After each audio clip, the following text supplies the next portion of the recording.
اعوذ باللہ من الشیطان الرجیم، بسم اللہ الرحمن الرحیم۔ انہوں نے اپنے ہر راستے کی رکاوٹ کو گرا دیا، یہاں تک کہ آج کی خواتین بھی وہ کرنے کی خواہش مند ہوں گی جو انہوں نے آج سے 1400 سال پہلے کر دکھایا۔ برطانیہ کے شہر مینچسٹر کے ایک امام اسد زمان کے یہ الفاظ حضرت خدیجہ رضی اللہ تعالیٰ عنہ کے بارے میں تھے، جو سن 555 میں اس علاقے میں پیدا ہوئیں جہاں آج سعودی عرب ہے۔ انہیں معاشرے میں ایک باعزت مقام حاصل تھا۔ وہ بہت امیر اور با اثر خاتون تھیں جو کئی عمرہ کی جانب سے شادی کی پیشکش کو ٹھکرا چکی تھیں۔ ان کی 2 شادیاں ہو چکی تھیں۔ ان کے ایک شوہر کا انتقال اور دوسرے کے بارے میں بتایا جاتا ہے کہ ان سے حضرت خدیجہ نے علیحدگی اختیار کر لی تھی۔ انہوں نے یہ طے کر لیا تھا کہ وہ اب کبھی بھی شادی نہیں کریں گی، لیکن ان کا یہ ارادہ اس وقت بدل گیا جب ان کی ملاقات اس شخصیت سے ہوئی جو ان کے تیسرے شوہر بنے۔ اسد زمان کہتے ہیں کہ انہوں نے اس شخصیت میں ایسی شاندار خصوصیات دیکھیں کہ شادی کے بارے میں ان کا ذہن تبدیل ہو گیا۔ اصل میں حضرت خدیجہ نے پیغمبر اسلام کو چنا اور شادی کی پیشکش کی۔ حضرت خدیجہ کی عمر اس وقت 40 سال جبکہ پیغمبر اسلام کی عمر 25 سال تھی۔ یہ بس ان دونوں کے رشتے کی ایک کہانی نہیں ہے، بلکہ یہاں سے ایک ایسے مذہب نے جنم لیا جس کے پیروکار آج تعداد کے حساب سے پوری دنیا میں دوسرے نمبر پر ہیں۔ حضرت خدیجہ نے پیغمبر اسلام سے اس وقت شادی کی تھی جس وقت انہوں نے اپنی نبوت کا اعلان نہیں کیا تھا۔ نیو یارک یونیورسٹی میں قدیم مشرق وسطی کی تاریخ کے پروفیسر رابرٹ وولین کہتے ہیں کہ حضرت خدیجہ کی شخصیتی تصویر پیش کرنا بہت مشکل ہے۔ اس کی ایک وجہ یہ بھی ہے کہ ان کے بارے میں جو کچھ بھی لکھا گیا وہ ان کے انتقال کے کئی سال بعد لکھا گیا۔ پروفیسر وولین نے بی بی سی سے بات کرتے ہوئے کہا کہ زیادہ تر تاریخی حوالوں کے مطابق وہ آزادانہ فیصلہ کرنے اور بہت مضبوط ارادوں والی خاتون تھیں۔ مثال کے طور پر انہوں نے اپنے کزن سے شادی کرنے سے انکار کر دیا تھا، جبکہ ان کا خاندان روایتی طور پر اس رشتے کی حمایت کرتا تھا، لیکن وہ اپنے شوہر کا انتخاب خود کرنا چاہتی تھیں۔ حضرت خدیجہ ایک ایسے کامیاب تاجر کی بیٹی تھیں جس نے اپنے خاندانی کاروبار کو ایک وسیع کاروباری سلطنت میں تبدیل کر دیا تھا۔ والد کی جنگ میں ہلاکت کے بعد حضرت خدیجہ نے کاروبار سنبھال لیا۔ بی بی سی کی ایک ڈاکومنٹری فلم میں مورخین بیٹنی ہیوز کا کہنا تھا کہ انہیں اپنے طور پر دنیا میں آگے بڑھنا آتا تھا۔ ان کے بقول حقیقت میں ان کی کاروباری ذہانت کی وجہ سے انہیں اس راستے پر ڈالا جس نے آگے چل کر دنیا کی تاریخ کو بدل دیا۔ حضرت خدیجہ مکہ سے جو کاروبار کرتی تھیں اس کے لیے مشرق وسطی کے کئی شہروں میں ان کے تجارتی قافلے سفر کیا کرتے تھے۔ یہ تجارتی قافلے طویل سفر طے کرتے جنوبی یمن اور شمالی شام تک کے کئی بڑے بڑے شہروں تک جایا کرتے تھے۔ یونیورسٹی آف لیڈز میں اسلامی تاریخ کی ایسوسیٹ پروفیسر فوسیہ بورا کے مطابق حالانکہ ان کی دولت کا ایک بڑا حصہ ان کی وراثت میں ملا تھا، لیکن خود ان کی کوششوں سے ان کا کاروبار بہت وسیع ہوا تھا۔ پروفیسر فوسیہ کے یہ الفاظ میں وہ خود انڈیویجولی طور پر بھی ایک کامیاب کاروباری خاتون تھیں جن میں خود اعتمادی تھی۔ وہ اپنے کاروباری مختلف کاموں کے لیے لوگوں کی خدمات حاصل کرتی تھیں۔ پھر انہیں ایک ایسے شخص کے بارے میں معلوم ہوا جس کے بارے میں لوگوں نے کہا کہ وہ بہت ایماندار اور محنتی ہیں۔ حضرت خدیجہ نے اس شخص سے رابطہ کیا اور اپنے ایک قافلے یعنی تجارتی قافلے کی سربراہی کرنے کو کہا۔ جلد ہی وہ اس شخص کی متا ہو گئیں۔ حضرت خدیجہ پیغمبر اسلام سے اس قدر متاثر ہوئیں کہ انہوں نے ان سے شادی کا فیصلہ کر لیا۔ حضرت خدیجہ سے شادی کے بعد پیغمبر اسلام کو اپنے مقصد کے لیے زبردست طاقت اور معاشی مدد ملی۔ کہا جاتا ہے کہ آپ دونوں سے 4 اولاد ہوئیں، لیکن ان میں سے صرف ایک بیٹی ہی زندہ رہی۔ مسلم انسٹیٹیوٹ آف لندن کی پروفیسر رانیہ حافظ کہتی ہیں کہ سماجک تناظر میں اگر دیکھیں تو آپ کو اس وقت کے حالات کو بھی ذہن میں رکھنا ہوگا۔ وہ ایک کثرت ازدواج والا معاشرہ تھا۔ اس زمانے میں زیادہ تر مردوں کی کئی بیویاں ہوا کرتی تھیں، لیکن جب تک حضرت خدیجہ زندہ رہیں پیغمبر اسلام صلی اللہ علیہ وسلم نے دوسری شادی نہیں کی۔ حضرت خدیجہ کی ہی طرح پیغمبر اسلام صلی اللہ علیہ وسلم بھی قریش قبیلے میں پیدا ہوئے اور پروان چڑھے تھے۔ یہ وہ وقت تھا جب اس علاقے میں اکثر لوگ کئی خداؤں کی عبادت کرتے تھے۔ جب پیغمبر اسلام کو روحانیات تجربات کا سلسلہ شروع ہوا اور وہ مکہ کے قریب پہاڑوں میں جا کر وہی حاصل کرنے لگے، تب ان کی شادی کو کئی برس ہو چکے تھے۔ ان کے بعد انہیں اللہ کی طرف سے فرشتے جبرائیل علیہ السلام کے ذریعے وحی آنے لگی۔ پیغمبر اسلام نے یہ فیصلہ کیا کہ وہ جس کیفیت سے گزر رہے ہیں اس کے بارے میں کسی کو بتائیں۔ وہ حضرت ختیجہ پر بے انتہا بھروسہ کرتے تھے۔ حضرت ختیجہ نے ان کی بات سنی اور انہیں دلاسا دیا، کیونکہ ان کے دل نے کہا کہ یہ کوئی عظیم اور بہت مقدس تجربہ ہے۔ امریکہ کی ہارورڈ یونیورسٹی میں اسلامک اسکالر لیلا احمد کہتی ہیں کہ جب پیغمبر اسلام پر قرآنی آیات اترنا شروع ہوئیں تب انہیں اس تجربے کو سمجھنے میں مشکل کا سامنا کرنا پڑا تھا۔ اس وقت پر حضرت ختیجہ نے ان کا ساتھ دیا۔ کئی مورخین کی نظر میں پیغمبر اسلام پر اترنے والی آیات کو سب سے پہلے حضرت ختیجہ نے سنا تھا، اس لیے وہ تاریخ کی پہلی مسلمان خاتون بنی اور اسلام قبول کرنے والی پہلی شخصیت بھی۔ پروفیسر فوزیہ بورا کہتی ہیں کہ انہوں نے اس پیغام کو دل سے اور پورے یقین سے قبول کیا تھا۔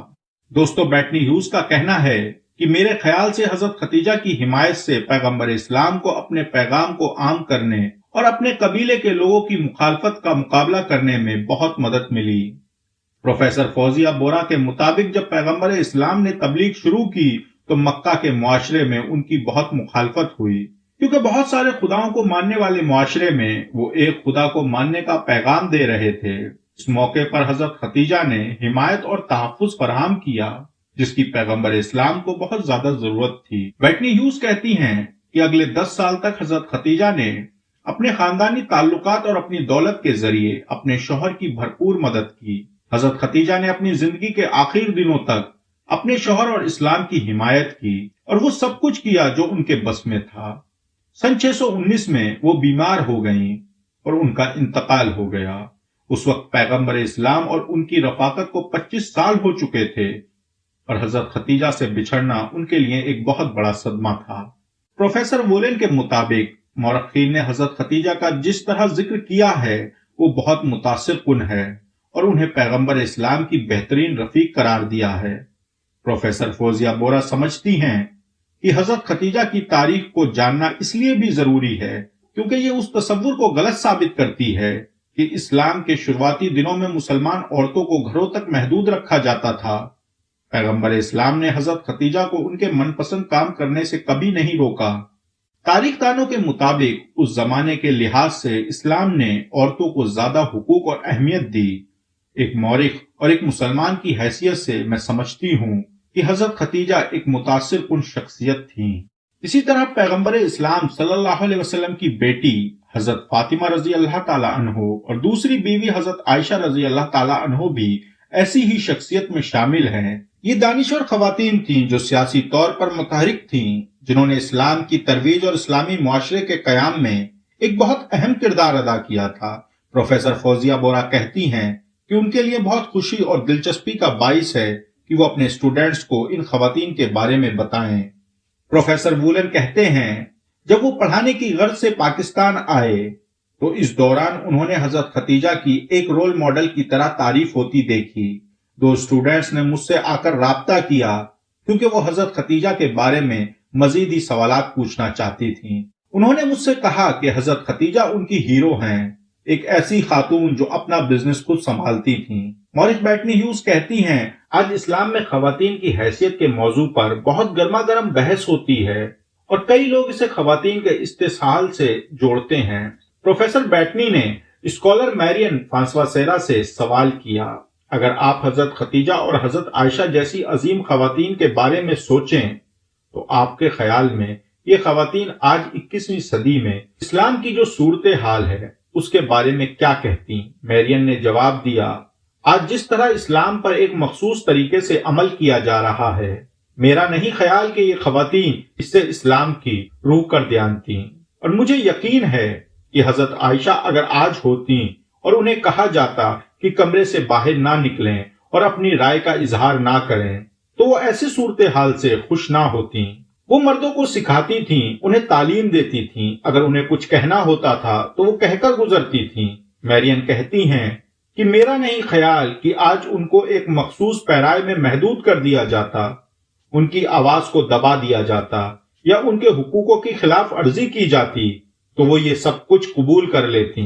ان خواتین کی کہانیاں اسلام میں خواتین کے کردار کے بارے میں بہت سے لوگوں کے تصورات کو چیلنج کرتی ہیں۔ پروفیسر بیٹنی ہیوز کہتی ہیں کہ یہ بہت افسوسناک بات ہے کہ غیر مسلم دنیا میں بہت ہی کم لوگوں نے ان خواتین کے نام سنے ہیں یا وہ انہیں جانتے ہیں۔ دوستو آج کا ویڈیو ہمارا حضرت ختیجہ رضی اللہ تعالیٰ عنہ پہ تھا، جو امت کی ماں تھیں، جو پہلی ماں تھیں، سب سے بڑی ماں تھیں۔ آپ دیکھیے وہ کیسی تھیں اور آج کی خواتین کیا کر رہی ہیں، اسلام کے نام پر وہ کس طریقے سے خود کو ریپرزینٹ کر رہی ہیں، اور جو کچھ وہ آج ریپرزینٹ کر رہی ہیں یقین مانیے اس کا اسلام سے کوئی واسطہ نہیں ہے۔ اگر واقعی میں آپ کو مسلم خواتین کے بارے میں جاننا ہے تو آپ حضرت ختیجہ رضی اللہ تعالیٰ عنہ کو پڑھیں، حضرت فاطمہ رضی اللہ تعالیٰ عنہ کو پڑھیں، آپ پڑھیں حضرت عائشہ رضی اللہ تعالیٰ عنہ کو، تب آپ کو پتہ چلے گا کہ خواتین کا درجہ کیا ہے اسلام میں۔ اور آج جس آزادی کی بات کرتی ہیں خواتین، وہ آزادی نہیں، وہ دین سے دوری ہے، دین سے غفلت ہے، گمراہی ہے۔ دوستو بس یہ ہماری ایک چھوٹی سی کوشش تھی، امید کرتے ہیں آپ اس کوشش کو پسند کریں گے اور اس کو زیادہ سے زیادہ شیئر کریں گے۔ آج کے ویڈیو میں بس اتنا ہی، پھر ملتے ہیں اگلے ویڈیو میں، تب تک کے لیے اپنا بہت سارا خیال رکھیں۔ اللہ حافظ، السلام علیکم۔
کہ غیر مسلم دنیا میں بہت ہی کم لوگوں نے ان خواتین کے نام سنے ہیں یا وہ انہیں جانتے ہیں۔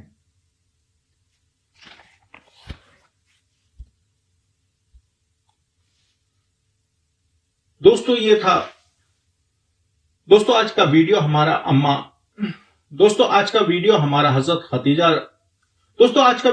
حضرت ختیجہ رضی اللہ تعالیٰ عنہ پہ تھا، جو امت کی ماں تھیں، جو پہلی ماں تھیں، سب سے بڑی ماں تھیں۔ آپ دیکھیے وہ کیسی تھیں اور آج کی خواتین کیا کر رہی ہیں، اسلام کے نام پر کس طریقے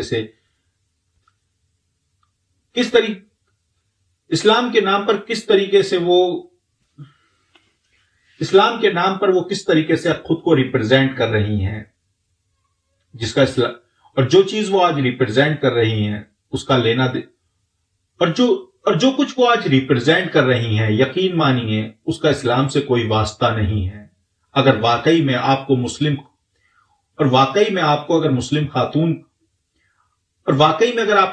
خاتون کے بارے میں جاننا ہے، مسلم خواتینوں کے بارے اگر واقعی میں آپ کو مسلم خواتین کے بارے میں جاننا ہے تو آپ حضرت ختیجہ رضی اللہ تعالیٰ عنہ کو پڑھیں، حضرت فاطمہ رضی اللہ تعالیٰ عنہ کو پڑھیں، آپ پڑھیں حضرت عائشہ رضی اللہ تعالیٰ عنہ کو، تب آپ کو پتہ چلے گا کہ خواتین کا درجہ کیا ہے اسلام میں۔